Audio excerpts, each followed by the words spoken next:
Ave Maria, cheia de graça, o Senhor é convosco. Bendita sois vós entre as mulheres, bendito é o fruto do vosso ventre, Jesus. Santa Maria, Mãe de Deus, rogai por nós, pecadores, agora e na hora de nossa morte. Amém. Nossa Senhora, Mãe da Esperança, rogai por nós. Muito bem. Com a tua ajuda, tenho a esperança de que vamos entender o que é a esperança. Eu tinha esperança de poder chegar aqui e encontrar energia com o microfone.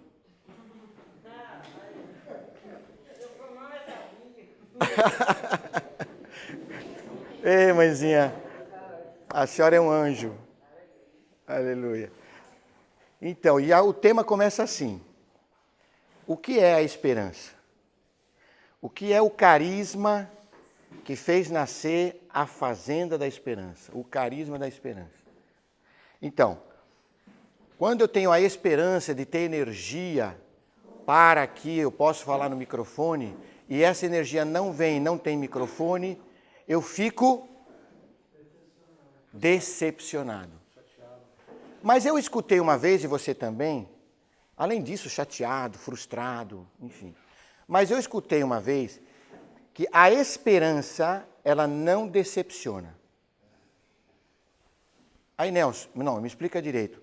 Você está ou não está decepcionado? Vocês estão me vendo com cara de decepcionado? Não. Gostaria que tivesse o microfone, mas por amor a vocês, né? Para que a comunicação chegue bem. E por amor a vocês, então, como a Dona Maria falou, mas você tem um pulmão forte, filho. Então, eu tento falar com voz forte, né? Então, começando com isso, você vai entender junto comigo algo muito importante, que eu peço ao Espírito Santo que abra o meu coração, abra o seu para a gente compreender. Porque, filha, se você entender isso, pode ir para qualquer lugar nesse mundo, nada vai te frustrar, nada vai te decepcionar, e nem mesmo os fracassos, as traições, as angústias vão fazer você como um derrotado. Tá certo? Isso é muito importante compreender. Porque assim, olha, você chegou aqui na fazenda com esperança de... Mas antes de vida nova, antes de conhecer Deus, esperança de quê? De... Largar das drogas. Quem falou? Largar das drogas. Você chegou com a esperança de deixar a droga, deixar o álcool, quem sabe, se você é casado, voltar para sua esposa, né? Enfim, são todas esperanças, né? Então, todos nós chegamos e temos, e até no decorrer da nossa caminhada, temos muitas esperanças, né?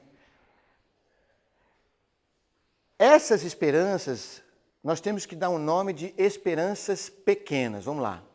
Esperanças pequenas. Esperanças pequenas, que não pode faltar. Nós devemos ter. Eu conversando com vocês, escutando, já vou identificando, percebendo quais são as esperanças pequenas, que são boas, que são legítimas, importantes, mas são pequenas, que podem nos decepcionar. O homem e a mulher que vive de esperança grande, que vive da esperança grande, se decepciona? Não. Porque a esperança grande, quem é? É Deus, é Jesus. Mas aí a gente precisa entrar mais em profundidade. Eu gosto de ir contando experiências, vocês já perceberam, né?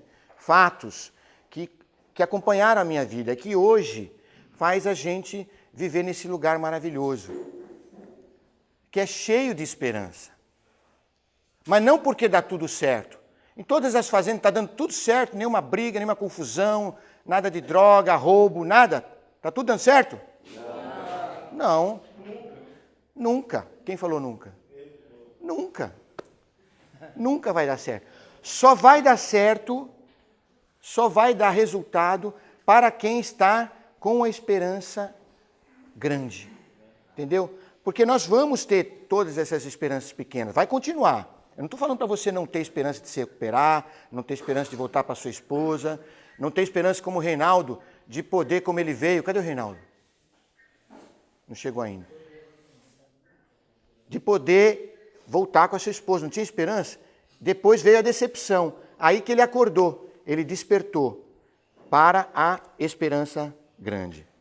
Então, por exemplo, um fato que Deus, para fazer nascer o carisma da esperança, ele vai ensinando, explicando para a gente desde pequeno, né?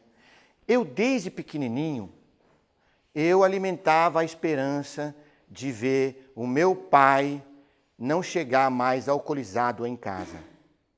Eu alimentava a esperança de ver papai e mamãe se entenderem. E nós participávamos de igreja. Papai e mamãe sempre me levou na igreja. Mas quantas vezes eu vi a discussão entre ele e a minha mãe por conta dele não chegar em casa ou quando chegava alcoolizado. E desde pequeno, eu me lembro, por exemplo, uma vez ele me levou, fez um presente como pai, para ir para Brasília, conhecer Brasília pequenininho.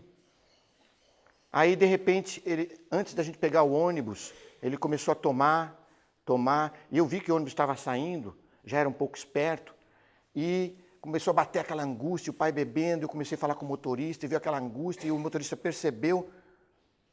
Foi um trauma, quase que a gente perdeu o ônibus. Ou outra vez, eu cheguei na geladeira de casa, escondi a cerveja. Aí o pai chegou, cadê a cerveja? Aí eu fui lá, abracei as pernas dele, chorando. Ele percebeu, se emocionou também. Então, desde pequenininho, eu alimentei essa esperança. E essa esperança sempre me dava tristeza.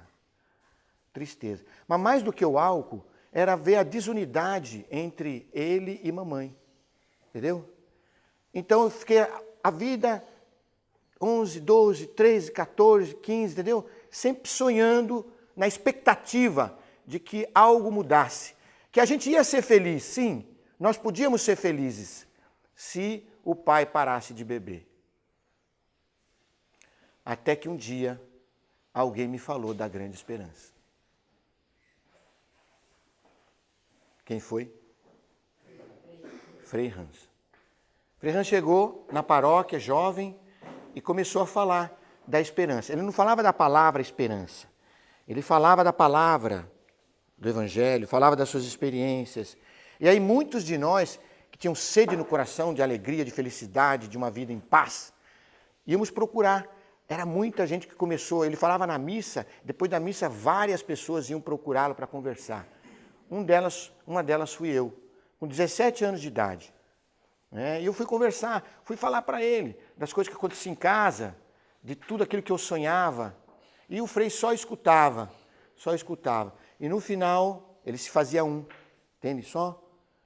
E no final, eu me lembro como se fosse hoje, quando eu terminei de falar, eu apresentei para ele que todo o problema da tristeza que eu tinha no coração, e nós na nossa casa, era responsabilidade do meu pai. Culpa do meu pai. E aí no final, Frei Hans disse poucas palavras. Nelson, o problema não está no seu pai. O problema está em você, que ainda não viu Jesus nele. Você já experimentou? E eu ainda perguntei, como? Mesmo quando ele chega alcoolizado em casa, é Jesus? É. Naquele dia, eu não sabia, entrou a esperança no meu coração. Porque eu voltei para casa, decidido. Na minha frente surgiu um caminho de esperança. Eu não preciso mais esperar que meu pai pare de beber. Eu preciso somente amar. Cheguei em casa, papai estava na sala, no sofá, lendo o jornal, sério. Fui direto para a cozinha, decidido. Eu quero viver essa esperança. E fui fazer um café. Eu sabia que papai gostava de café forte. Caprichei, primeira vez. Aí eu levei para ele, e quando eu levei para ele, ele parou de ler o jornal, olhou para mim, surpreso, nunca fiz isso. Tomou o café, ficou um pouco aquela situação assim, sabe quando não sabe o que falar? E voltei para a cozinha. E ele tomou o café e continuou lendo o seu jornal. E naquele momento, eu senti algo dentro de mim mudar. A experiência que todos vocês já estão fazendo, que eu fiz pela primeira vez, de que podia ser feliz, podia ser alegre, mesmo o pai continuando a beber. Entrou a esperança no meu coração. E continuei. Queria mais. Queria mais. Porque é uma sensação tão agradável, tão assim gostosa, que queria continuar. Então eu sabia que o pai gostava muito de caminhar. E um dia, tomando um pouco de coragem, 17 anos, viu? Pai, posso ir com o senhor? Ele estava na porta. Aí ele ficou parado, não falou nada. A gente não conversava. Eu deixei o que estava fazendo e fui caminhar com o pai. Nessa caminhada, eu entendi que a esperança, que é o amor, significava falar de mim, da escola. E se abriu um diálogo, e eu vi o amor que esse homem tinha dentro do seu coração, que o meu julgamento, o desejo de querer que ele mudasse, não permitia que ele demonstrasse, que ele manifestasse. E aí ele escutou, e eu vi, senti quanto que ele me amava, mas eu não permitia. Porque eu estava fixo na ideia dessa esperança pequena. O senhor tem que parar de beber. É um direito que me pertence. Eu, meu irmão, minha irmã, mamãe, nós merecemos isso. Mas aí deixei de lado essa esperança pequena, que me trazia tristeza. Que coisa melhor é você ter um pai que não bebe, não é? Mas é uma esperança pequena. Então, aí eu descobri, fez a descoberta da minha vida. Conquistei, ganhei a grande esperança, que é Deus. Eu posso amar, independente se meu pai muda. Então, aos poucos, entre nós, entre eu e papai, começou a crescer essa esperança grande. Que eu estou bem, pai, porque aprendi a te amar. E o pai sentiu isso. E por conta disso, mais e mais ele começou a ficar em casa. E o Frei Hans, eu não sabia. Hoje eu entendo. Né? Hoje eu chego até a dizer. Muitos dizem, Nelson, a fazenda começou na esquina. Não. A fazenda começou num cafezinho. A fazenda começou numa caminhada. A fazenda começou muitos anos atrás, antes ainda, quando o Frei Hans tomou a decisão de deixar sua pátria, seu país, o seu irmão gêmeo, com quem ele dividiu a barriga da mãe dele, né? E eles se separaram, renunciou essa convivência com o seu irmão e ele veio para o Brasil. E por isso nos abriu as portas para conhecer que existe uma esperança muito maior. Então, aos poucos eu fui entendendo. Então, o Frei Hans, sem que ele se desse conta, ele foi o primeiro coordenador da primeira casa da Fazenda da Esperança, que foi aonde? A minha casa. E nós não sabíamos. Por quê? A mãe ia conversar com o Frei, pai ia conversar com o Frei, eu ia conversar com o Frei. Não é assim que acontece nas nossas casas? Você vai conversar com o padrinho, com o coordenador. Ô, rapaz, está difícil aquela situação com aquele camarada. E aí o padrinho, o coordenador vai te orientando. Meu filho, você está com muita esperança errada. Bota esperança na outra pessoa. E não que o cara mude. Ele não tem que mudar nada não, rapaz. Ame ele assim mesmo, não é assim? E aí se repete essa história todos os dias, em todas as fazendas da esperança. E aí quem se abre, não fica agarrado, preso com a ideia, não, eu não vou perdoar esse cara não.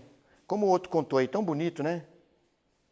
Quem foi que contou a experiência de perdoar, né? Lavar a roupa do outro. Enfim, foi entrando a esperança. E essa história vai se repetindo.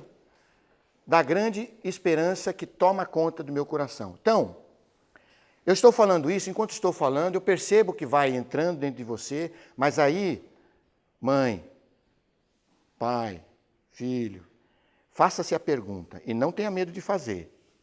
Faça-se a pergunta. Onde está a tua esperança? Mas não responde para mim, não. Com coragem. Onde está a tua esperança? Se a tua esperança está agarrada, firme, tenho que voltar para minha mulher. Quero os meus filhos de volta. Eu quero me casar. A minha mãe, será que... Eu quero voltar para minha casa, para a casa da minha mãe. Aquele trabalho, será que eu vou ter de volta? É tudo coisa boa, não é? Entrou droga nessa história? Não. Álcool? Não. Tudo coisa boa. Mas se a sua esperança está nisso, cuidado. Luz amarela. Luz vermelha você já sabe, está claro. Está claro. Luz vermelha é droga, álcool, vício, essas coisas. Isso não é mais tema. Não é mais tema. É tema? Não. Não é mais tema. Agora, luz amarela, maninho. Maninha, luz amarela. Se no teu coração, você levanta de manhã, né? E ainda levanta de manhã aquela tristeza no coração, aquela angústia. O que está acontecendo? Porque assim, todos aqueles que encontraram a esperança em Jesus, em Deus, começam a sorrir. Agora, se eu for me encontrar com você, e você me disser assim, maninho, o que você está falando, você tem razão. Eu estou feliz e às vezes fico sorrindo sozinho. Estou assim, estou nem bobo. Eu fico sorrindo sozinho. Agora, se eu te perguntar, como é que está a situação em casa? Vixe, se eu voltar, sou capaz até de morrer. Porque eu estou pedido lá. Ixi, não sei nem como é que vai ser quando eu voltar. Mas como é que se explica que você está sorrindo? Não sabe nem como vai ser o seu futuro? Te digo, entrou a esperança no teu coração. Quem se afasta dessa esperança grande, essa esperança que é Deus, no mesmo momento quanto mais afasta, mais aumenta a tristeza, mais aumenta a angústia. Por isso que eu quero com você, não vamos nos enganar, eu quero com você fazer a pergunta séria, porque eu penso na tua vida, daqui a poucos meses você vai estar lá fora. Né? Você também, mesmo recomeçando, todos nós, vamos estar lá fora. E o mundo está no desespero. Está se enfiando na internet, está se enfiando na sexualidade desregrada, sem sorriso, sem sorriso. Perdeu aquele encanto de criança. Você olha para o filho do Ítalo, cadê o Heitor, né? Toda criança, ela é o modelo do rosto da esperança grande. Pequenininho. Quem é que não olha para uma criança e não sorri? Quem é que não olha? Entende? Por quê? Porque, por isso que Jesus fala, na nossa canção, mas Jesus também, né, se não vos tornardes como crianças, não entrarei no reino dos céus. O que significa isso? Porque a criança, ela não fica com esperança falsa, porque ela está na mão do pai, no colo do pai. Está feliz, está no colo do pai. Entendeu? Aí nós crescemos e ficamos bobo. Cheio de esperança que dá tristeza na gente. Então, por isso que ele insiste, né? Se não vos tornardes como crianças, não entrarei no reino dos céus. Entrar no reino dos céus é ser feliz. Aí, quando eu faço essa pergunta, onde está a tua esperança? Eu vou fazer uma outra, para te ajudar a entender mais. A resposta que você deu para você mesmo, né, vai te ajudar. Você está sorrindo? Está sorrindo? Não se engana, viu? Porque temos que de manhã levantar e ver. Se eu consigo sorrir, desde de manhã, então é sinal de que você está no caminho. Porque quem está na grande esperança, sorri. Porque tem o coração de criança. Sorri. É simples. E a esperança, diz o Papa Francisco, é a virtude dos pequeninos. Dos pequeninos. É mesmo, dos pequeninos. Mas quem são mais os pequeninos? Você. Você que está aqui, com o coração pequenino, né? Olhando para mim, com o coração de criança. E aceitando, ainda dando com a cabeça. É isso mesmo, maninho. É isso mesmo. É. Por quê? Porque você está sentindo a mesma coisa. Olha que loucura. Um dia inteiro sentado aqui, 4 horas de palestra. Não, você ainda conta as comunhões, 5, 6. Olha aqui, quem está inquieto aqui? Ó? Não estou vendo ninguém se mexendo na cadeira, coçando a cabeça. Está todo mundo assim tranquilo, calmo. Porque a esperança está acompanhando. Como aconteceu comigo. Eu escutei o Frei falar e invadiu o meu coração dessa esperança. E eu fui atrás. E até hoje eu estou indo atrás, peço que vocês rezem para nós. Aliás, agradeço que vocês estão rezando sempre para nós, né? Os fundadores, para que eles não percam essa esperança. Porque as coisas que vão acontecendo na nossa vida podem sempre roubar essa grande esperança, quando o nosso coração fica apegado às esperanças pequenas. Por exemplo, esperança de abrir as fazendas da esperança. É uma boa esperança? Sim. Grande ou pequena? Grande. Pequena. Peguei. Pequena. Porque se acontece que, como agora, prestem atenção, olhem para mim. Agora, nesse momento, o Frei Hans vai poder participar das inaugurações das próximas 3 fazendas? Não. Está lá. Está lá escrito no quarto dele, proibido visita. Agora vai ver se ele está bicudo. Não, ele tem um pouco de bico assim, por causa que é alemão, né? Mas vai ver se ele está triste. Deu para perceber? Então, a doença, a enfermidade, que vai chegar a todos nós, mais ainda, depois da enfermidade, para muitos vem a mais alto. A morte. Vai chegar, não tem por onde. E aí muitos se desesperam antes. E há outros que encontram a grande esperança, vão alegre para esse momento, porque vão se encontrar definitivamente com a grande esperança. Então a gente precisa se preparar. Porque vocês querem, por exemplo, você olha para o Marcelo e para a Marise, né? Cadê os filhos? Está com a sua mãe. E não é uma esperança maravilhosa você voltar para os filhos? E se não voltar? Com certeza. E se não voltar? Comigo não tem um se não voltar. Pois é. E muito importante isso. Comigo não tem se não voltar. Mas se acontece uma enfermidade, uma morte? Vamos pegar aqui esse exemplo. Muito sério isso, muito sério. Para ajudar todos nós. Não, comigo, eu vou voltar para o meu filho. Quem é pai aqui, levanta a mão. Quem quer voltar a ver o seu filho, levanta a mão. E se não voltar? E se não ver? Não, comigo não tem isso. Calma. Então, amanhã Deus pertence, tal. Mas onde vem os desesperos? Eu ponho a minha esperança, eu tenho que voltar para o meu filho. E se não acontecer?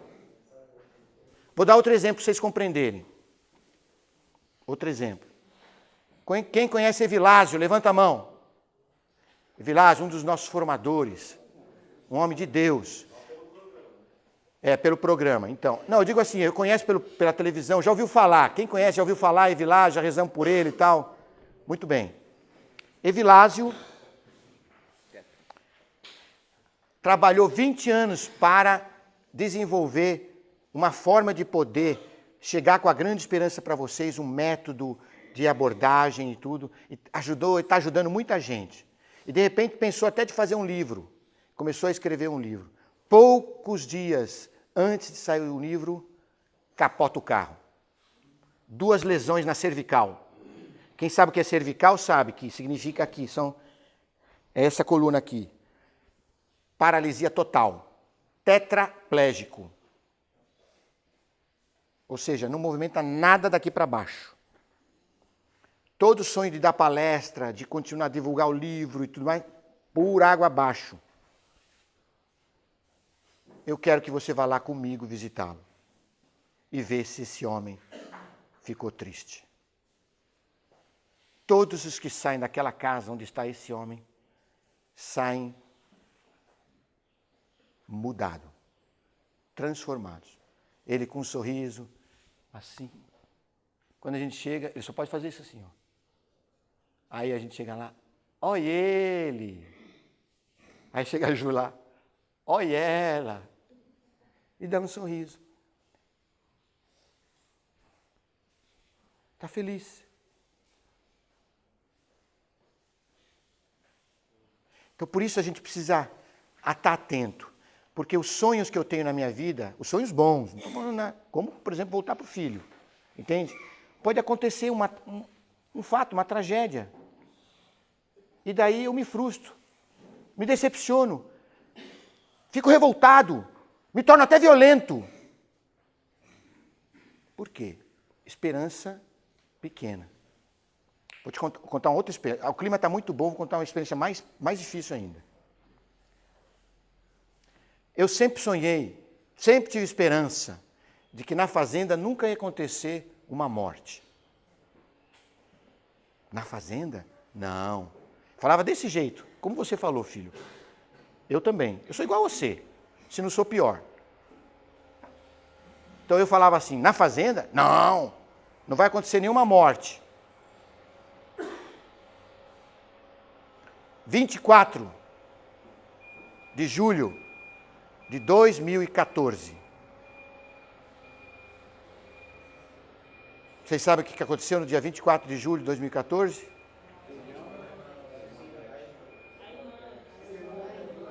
Muito bem, vamos lá porque todo mundo precisa saber direitinho. Frei Hans e eu estávamos em Cabo Verde, onde vai ser inaugurada uma fazenda agora, na África. 7 horas da manhã.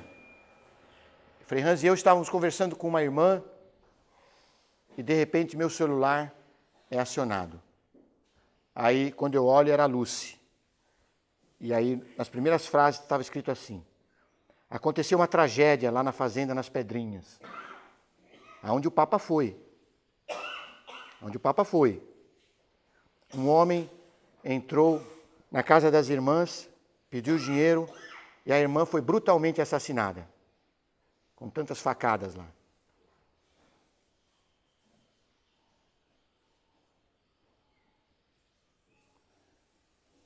Eu gelei. E aí eu me lembrei desse sonho. E aí veio a pergunta: por quê? Por quê? Nós temos um costume entre nós, que descobrimos a grande esperança, que quando chega o momento da cruz, do fracasso, do abandono, da traição, da tragédia, da morte, entre nós dizemos, é Ele. Então eu rapidinho escrevi, é Ele. Mas já com o coração estraçalhado. E a Lúcia respondeu, é Ele, mas é muito duro. E aí fiquei em silêncio. E aí continuamos a conversa, a irmã, não falei nada para o Frei e para a irmã. Depois que terminou a reunião, comuniquei ao Frei. Foi um choque para ele. Depois conversamos entre nós, tínhamos o voo já marcado aquela noite. E aí só mudamos o voo de Recife para São Paulo. E antes tínhamos uma reunião com o cardeal e com o ministro para combinar as coisas do nascimento da fazenda. Foi uma das experiências mais inesquecíveis da minha vida. Eu fui para essa reunião, nós não podíamos falar nada, somente com a fé de que nós tínhamos recebido a visita de Jesus nessa dor, nossa grande esperança. Se você entrasse dentro da minha cabeça, estava 1000 por hora. Fizemos a reunião com o cardeal, decidindo todas as coisas, com o coração estraçalhado, com o coração arrasado. Mas fizemos. O cardeal não percebeu nada. Depois voltamos, chegamos em São Paulo, fizemos o sepultamento, o acompanhamento, todas as questões que fazem parte o acompanhamento dos meninos, das pedrinhas, todo o sofrimento que ocorreu. Depois a visita à penitenciária, quando um dos suspeitos foi preso para visitá-lo. Como nós somos cristãos, então devemos, como vocês contaram, um de vocês contaram, dar o perdão. Tudo que tínhamos que fazer. Mas o que eu queria agora focalizar para você, aquela minha esperança pequena, Deus teve que provar. E dessa morte da irmã Odete, nós entendemos o para que Deus permitiu que na infelicidade desse maninho que fez isso, nós crescêssemos na capacidade de ter a esperança grande como nosso maior objetivo. além de perdoar, mas não só. Não colocar as nossas esperanças em coisas que podem nos trair, que podem nos decepcionar, podem nos frustrar. Entende? Então, por isso a gente consegue passar por cima e até fazer uma reunião com o coração arrasado, porque minha esperança está em Deus. E aí, depois de alguns meses, o cardeal escreve um e-mail e diz assim: soube do ocorrido com a vossa irmã no dia que os senhores se encontraram comigo na minha casa. E fiquei profundamente edificado, porque não percebi nada nos vossos olhares. E esse cardeal já veio 3 vezes na fazenda. O avião de Cabo Verde para conhecer, entrar em profundidade. Que comunidade é essa? Que família é essa que não coloca sua esperança em coisas que podem decepcionar? Dia 16 de novembro, agora, depois de amanhã, estão partindo os missionários para Cabo Verde. Depois recebemos um grande doador e a Fazenda da Esperança está sendo construída. Em janeiro de 2018, inauguração da Fazenda da Esperança de Cabo Verde. Nasce da dor, nasce do sofrimento abraçado. Né? Então nós precisamos nos preparar, porque o mundo está acompanhado dessas situações de doença, de morte, frustração, traição, decepção. E aí a gente precisa se preparar. E dizer ao mundo: tenha esperança. Eu acredito. E apesar de todas as coisas que acontecem, eu quero ir para frente. Com coração de criança, sorridente, né, demonstrar ao mundo que podemos sim ser felizes. Mesmo que aconteça tudo o que acontece, podemos ser felizes. E a esperança não engana, porque as outras propostas que a gente recebe na vida são enganação. E por isso que na Fazenda, a gente não quer enganar vocês, entende? Queremos preparar você para tudo que vai acontecer, certo? De frustração, de decepção, de coisas que não vão acontecer. Por exemplo, a grande maioria dos que passam na Fazenda terminou a recuperação, quer chegar em casa e tem a esperança de receber a confiança dos pais, da esposa. Sim ou não? Sim. Aí o que acontece? Chega em casa... Você chegou 11 horas. O que acontece? Quer saber onde você está. Quer saber onde... Quando não acontece isso, ó. Sim ou não? A sua mãe, o seu pai, sua esposa estão traumatizados. Viveram anos, como eu vivi, esperando que o filho, o pai, chegasse diferente. Mas não vai acontecer isso. Então, aquela esperança que você tem da confiança vai se frustrar. E muitos recaem por causa disso. Muitos recaem. Para que você quer esse dinheiro? Você vai pedir os 10 reais, né? O que você vai fazer com esse dinheiro? É instintivo. Mas você que conquistou a esperança, você tira de letra. Você vai até o encontro da desconfiança. Fazendo o quê? Sabe como? Como muitos já fizeram e estão fazendo essa experiência. Eu estava lá, em Poço das Trincheiras, fazendo esse momento aqui, e aí um ex se levantou, naquele momento de comunhão, e contou essa experiência. É o marceneiro, um dos responsáveis que ajuda lá na fazenda de Brejões, na Bahia. Eu sou marceneiro. E o primeiro salário que eu voltei a receber, pela primeira vez, depois que eu voltei da fazenda, eu cheguei para minha esposa e coloquei: está aqui bem, ó, é você que vai administrar. É um homem macho, né? Macho não faz isso. É a palavra que se usa, uma palavra pesada, para dizer, né, que o homem, não, eu sei, eu cuido da minha vida, você tem que confiar. Não. Para você não ficar preocupada, para você não se angustiar, administre você o meu salário. Só um homem que encontrou a grande esperança é capaz de fazer isso. é capaz de ir ao encontro por amor, né? E procura chegar, agora com esses meios de comunicação, mãe, eu estou aqui, pai, olha, eu estou aqui, já estou chegando, entendeu? Porque o amor vai ao encontro, como a Juliana explicou. Eu estou cheio de esperança, não estou mais preocupado em conquistar confiança, nada disso. Agora, com o tempo, sem dúvida, vai acontecer que todas as coisas, elas vêm por si mesmo, porque vêm como consequência, não mais porque você busca. Aí se realiza na tua vida aquela passagem maravilhosa do Evangelho que diz: buscai em primeiro lugar o reino de Deus e a sua justiça, e tudo mais vos será acrescentado. Uma grande maioria faz o contrário. Buscai aquilo que você vai receber para depois você encontrar Deus. E aí se frustra. Porque não é assim. Não funciona assim.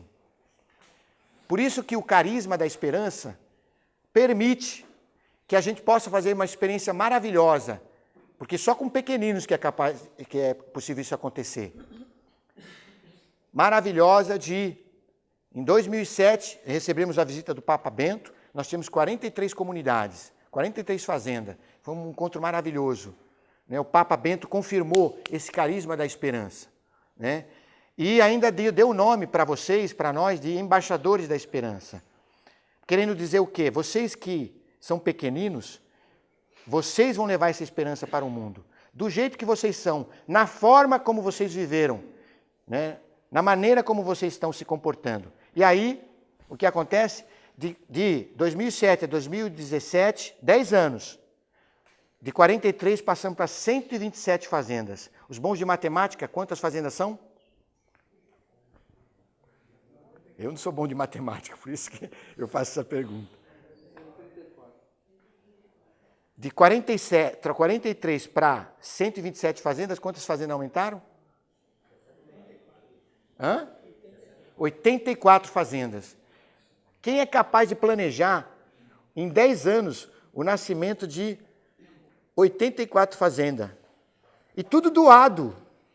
Tudo doado. Seria quase que 8 fazendas por ano. Sabe de onde vem isso?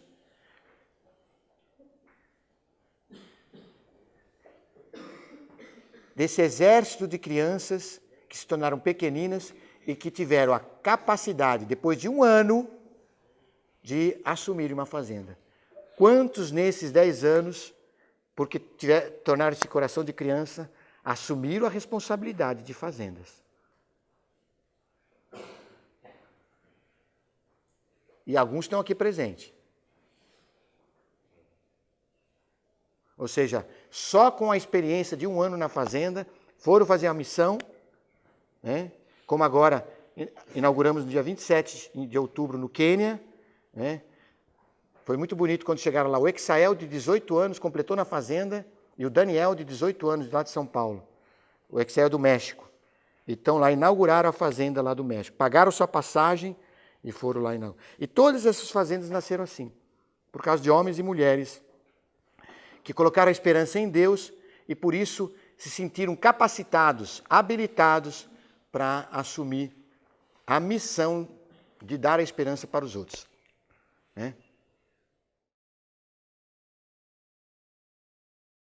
Boa tarde a todos. Meu nome é Elmer, eu tenho 49 anos, sou lá de Alta Floresta. Sou publicitário. E eu tive uma experiência interessante que demorou bastante, porque eu cheguei na fazenda sob pressão da família, ameaça de interdição, um monte de coisa. Eu não queria ser internado. Mas eu fui. Lógico, interdição, né? A opção de ser internado era melhor. Aí caminhei e comecei a entender esse negócio de viver a palavra. Ou seja, o sabor, né? Porque o publicitário gosta de vender o benefício, não o produto, né? Então eu, com a mesma ideologia, pensei, qual é o benefício da palavra? Né? Não a palavra em si, né? Que a palavra em si, eu sempre vivi ela. Eu tenho 49 anos, frequento a igreja desde pequenininho, né? E nunca tive resultado, né? Assim, positivo. Aí esse sabor, eu fiz assim, uma analogia que, se tiver tempo, eu gostaria de contar rapidinho, tipo uma parábola. Eu usei a mesma fórmula para identificar o sabor. Quando a minha família chegou no Mato Grosso, início da década de 90, era moda o lançamento do cupuaçu, uma fruta exótica da Amazônia. E eu vinha de São Paulo, não conhecia. Ah, toma suco de cupuaçu, que gostoso. E eu falei, cara, tomei aquele negócio, odiei, né? Me deu azia, não conseguia tomar, não conseguia. Não, mas é bom, toma. Eu falei, não, vamos ver isso aí. Aí eu falei, vamos mexer nessa fórmula aí, que era cupuaçu com água. Aí eu falei assim, vamos dar um jeitinho, né? Aí acrescentei leite, bastante gelo, bati no liquidificador. Aí o trem ficou bom. Hoje eu só tomo suco de cupuaçu. Qualquer bar que eu vou, restaurante, eu não peço refrigerante, eu não peço nada. Então aquele sabor que eu consegui trazer, ajeitando, né? Porque assim, a palavra também é da mesma forma, né? Eu lia, mas não tinha ajeitado para as situações da minha vida, né? E quando a Fazenda me ensinou a ajeitar, né? A vivência através da unidade, do responsável, do padrinho, teve aquele sabor especial. Então a palavra para mim não tem outro substituto, assim como não tem outro suco para mim, a palavra é tudo na minha vida. Eu sou a Gabi, sou da Fazenda Esperança de Palmas, e quando o Nelson colocava essa questão dessa pequena esperança, né, E assim, eu tive uma experiência muito forte, porque uma das minhas meninas que passou 3 anos comigo, né, ela decidiu fazer uma experiência em casa, mas ia voltar para ajudar na Fazenda de Goiânia, que ia ser madrinha lá, né.